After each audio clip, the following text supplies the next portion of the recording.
Belki de giderek bölünen dünyamızı birleştirmek için böyle bir şeye gerek vardır.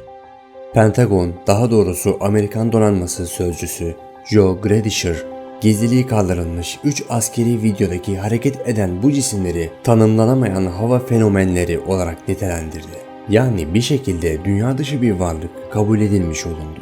Bu tarihi değiştirecek bir açıklamaydı, fakat hiçbir şey düşündüğümüz gibi değildi.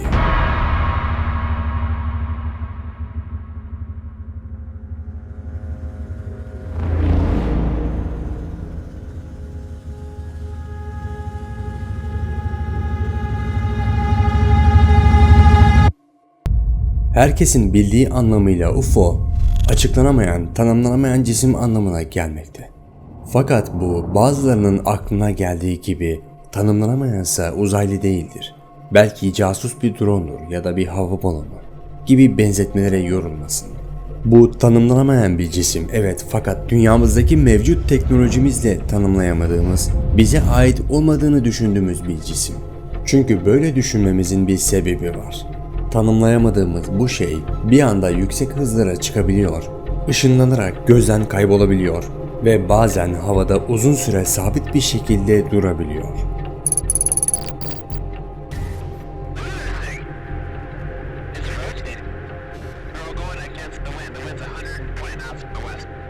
Can rotate around and then can accelerate above supersonic. Onları takip edebiliyoruz ama asla yakalayamıyoruz ya da düşüremiyoruz. Normalde ABD hava sahası içerisinde bu tip durumlarda hedef önce uyarılır. Sonra eğer uyarı dikkate alınmazsa hedef imha edilir. Burada dikkatimi çeken şey ise video kaydında hiçbir uyarının yapılmamış olması. There's a whole fleet of them. Look on the ASA. My gosh. They're all going against the wind. The wind's 120 knots from the west. Cisimler bir uçak tarafından takip edilmekte. Tanımlanamayan bu cisim belli bir alan içerisinde durmakta ve uçak bu cismin etrafında dönerek video kaydı almakta. Elbette görüntülerde gördüğümüz dünyamıza ait olmayabilir. Fakat kimsenin gündeme getirmediği, nedense düşünmediği bazı sorular var. ABD'nin artık bu dünyadan olmadığını kabul ettiği varlıklar olduğunu biliyoruz. Hatta bunun için 2007-2012 yıllarında UFO tanımlama programına fon yani bütçe ayırdığını belirtmişti ve bu halen devam etmekte. Peki bunca araştırma ve halihazırda birçok takip sistemi, her an kayıt yapan uydular, ultra çözünürlükte çekimler yapılabiliyorken net bir şekilde yeri tespit edilen ve uzun süre boyunca atmosferde duran bu cisimleri neden düşük çözünürlükte görmekteyiz? Atmosferimizi sürekli ziyaret eden bu şeyleri tanımlayamayan ABD, Japonya gibi teknoloji devletleri neden teknolojiyle tanımlayamadığı bu şeyleri en azından kaliteli bir şekilde görüntüleyemiyor? Üstelik çoğu zaman dakikalarca, bazen de saatlerce görülmesine rağmen, hem de yıllar boyunca. 1969 gibi bir yılda Ay'a indiği iddia edilen bir araçla hiç kopma yaşamadan dünyadan bağlantı yapabilen, üstelik bunu 1969'da 384 bin kilometre mesafeden canlı yayınlayabilen Amerika, bundan 50 sene sonraki teknolojiyle net ve kaliteli bir görüntü almayı başaramadı mı? Bu sorular artarak gidebilir. Fakat tam da 2019 yılında UFO'ların varlığına inanmalarının, kabul etmelerinin sebebi neydi? Şimdiye kadar ziyaret edenleri tanımlamışlar mıydı ki bu kesinlikle tanımlanamamıştı? Amerika, UFO'lar üzerinde araştırma yapıldığı iddia edilen 51. bölgeyi aslında Sovyetler Birliği için oluşturdu. Çünkü o zamanlar Sovyetler Birliği neredeyse her alanda üstündü ve bu gücü engelleyebilmek için 51. bölgedeki test alanında casus uçaklar, radarda görünmeyen araçlar yaparak Sovyetler Birliği'nin o muazzam gücünü kırmaktı hedefleri. Günümüzde ise bu tam tersi. Şu anda Amerika çoğu alanda üstün ve bu tanımlayamadığı cisimler Ruslar tarafından yapılan gelişmiş casus sistemler olabilir ya da başka devletlerin yaptıkları. Şimdi gelelim asıl konumuza. Amerika'nın bu tanımlayamadığı cisimleri kabul etmesinin ardında yatan bir gerçek. Bazılarının çoktandır düşündüğü, hatta çok önceden yazılıp çizilen bir teori. Amerika'nın sahte uzaylı istilası düzenleyeceği.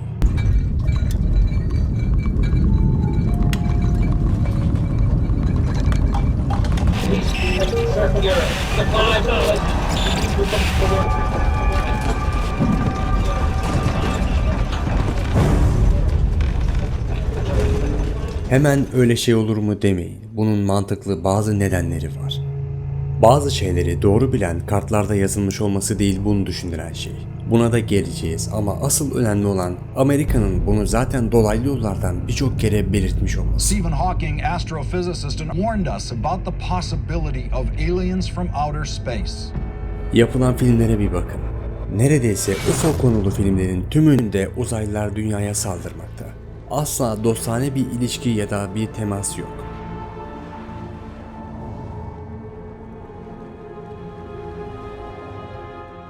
Eski ABD Başkanı Ronald Reagan yaptığı bir konuşmada uzaylıların olası bir istilası dünyadaki tüm devletleri birleştirir. Küçük sorunlarımızı bir anda unuturuz demişti.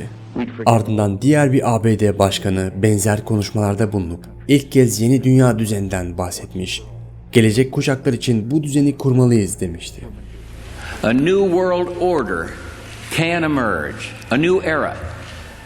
2014 yılında yine eski bir ABD başkanı olan Bill Clinton katıldığı bir programda yalnız olma olasılığımızın az olduğunu, bir gün ziyaret edilirsek buna şaşırmamak gerektiğini söylemiş ve eklemişti. Belki de giderek bölünen dünyamızı birleştirmek için böyle bir şeye gerek vardır. Hepsinin söylemleri uzaylıların bir gün geleceği ve geldiklerinde dünyanın değişeceği yönünde. İşte size bazı örnekler.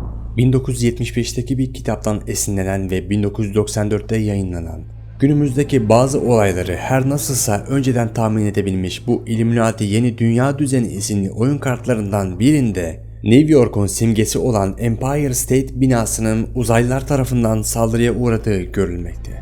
Açıklamada ise şu yazmakta: Cehennemin uzaylı sürücüleri yok edici keskin makineleriyle Orion'dan geliyor. Yaptıkları kötü titreşimler dünyayı kendi ekseni dışına eğmeye başladı bile. 1996 yapımı Independence Day, Kurtuluş Günü isimli film, kartların yayınlanmasından 2 yıl sonrası.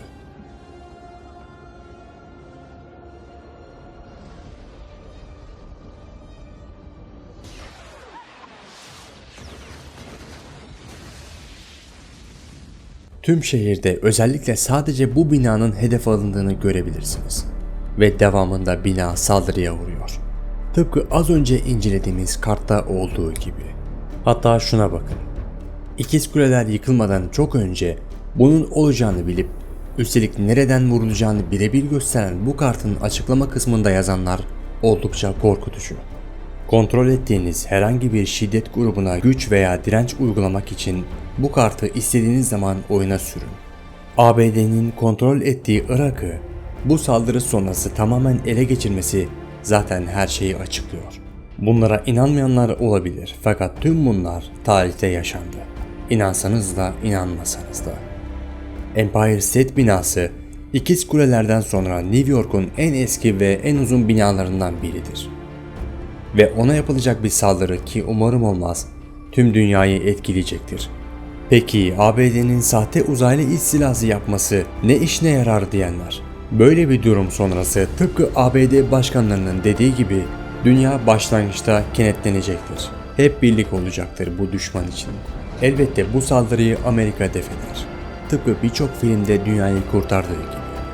Bunun sonrasında günümüzde gücü zayıflamaya başlayan Amerika yeniden süper güç olur. Bununla ilgili de bir kart var aslında. Kartta dünya dışı bir varlığın devletlere para kazandırdığı görülüyor. Bu kart istila sonrasını göstermekte. Elbette dışarıdan bakıldığında sadece bir kart oyunu. Belki tek amacımız bu küçücük dünyada birbirimize üstünlük sağlamaktır. Geçmişte olduğu gibi. Sahte dostluklar, gizli anlaşmalar, sevimsiz el sıkışmaları o devlet adamlarının ve tanımlanamayan cisimler. Hepsi sadece bunun içindir. Süper güç olabilmek. Bu tarihte vizyonda olan Yıldızlara Doğru filmindeki bir sahnede denildiği gibi. Uzaylı yaşamını kanıtlamak için yola çıkan astronot Clifford 30 sene geçmesine rağmen tek bir ize rastlayamamıştır. Ardından onu bulmak için önce Mars'a sonra Neptün'e yolculuk yapan astronot oğlu Roy, Neptün atmosferinde babasıyla karşılaştığında 80'li yaşlara gelen babası bitkin bir halde ona döner ve "Dünya dışı bir yaşamı kanıtlayamadım, başaramadım" der. Oğlu Roy ise ona şöyle söyler: "Başardın baba. Sen bizim evrende yalnız olduğumuzu kanıtladın."